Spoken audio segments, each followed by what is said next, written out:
Hello guys, আসসালামু আলাইকুম সবাইকে। Welcome to my page Khadija's blog.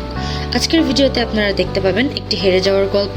আর এই হেরে যাওয়ার গল্পটি দেখতে হলে আপনাদেরকে অবশ্যই আমার সাথে এই ভিডিওর শেষ পর্যন্ত থাকতে হবে। হাইরা তো গেছি রে ভাই, কিন্তু সাথে আমি ফতুরও হয়ে গেছি। আর এই রেস্টুরেন্টে আসার প্রধান কারণ হলো আমি লুডো খেলায় হাইরা গেছি। আর এই লুডো খেলায় হারার কারণে আমার এখন ট্রিট দিতে হবে। আর আমাদের বাজে ছিল চাউমিন, তো আমরা চাউমিন খাওয়ার জন্য সন্ধ্যার সময় বের হয়ে গেছি শিমুলতলি মল্লিক ফুড কোর্টে। ছোটোখাটোর মধ্যে এই রেস্টুরেন্টের ডেকোরেশন মোটামুটি ভালোই ছিল। আর্টিফিশিয়াল ফ্লাওয়ার ও পেন্টিং দিয়া জায়গাটা সাজানো ছিল।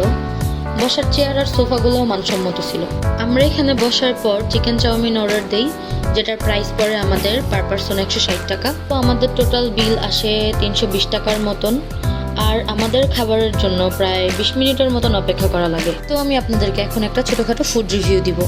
আগেই বলে নিতেছি, আমি কোনো প্রফেশনাল ফুড রিভিউ দিই না। আমার নিজস্ব মতামত আমি শুধুমাত্র প্রকাশ করতেছি এইখানে। তুমি বলছি যে আমি চিকেন চাউমিন অর্ডার করছি, কিন্তু ভাই পুরা চাউমিন খুঁজা আমি একটাও চিকেন পাই নাই ভেজিটেবল ছাড়া। আর শক্ত শক্ত কি জানি একটা দিছে, ওইটা খাইয়া আমার দাঁত খুল্লা যাইতে নিছিল।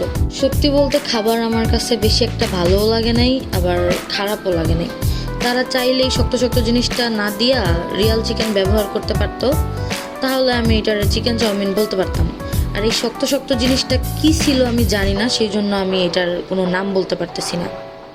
তো আজকের ভিডিওটা এই পর্যন্তই। সবাই ভালো থাকবেন, সুস্থ থাকবেন। আর আমার এই ভিডিওটা ভালো লাগলে লাইক, শেয়ার আর ফলো করে যাবেন। আল্লাহ হাফেজ।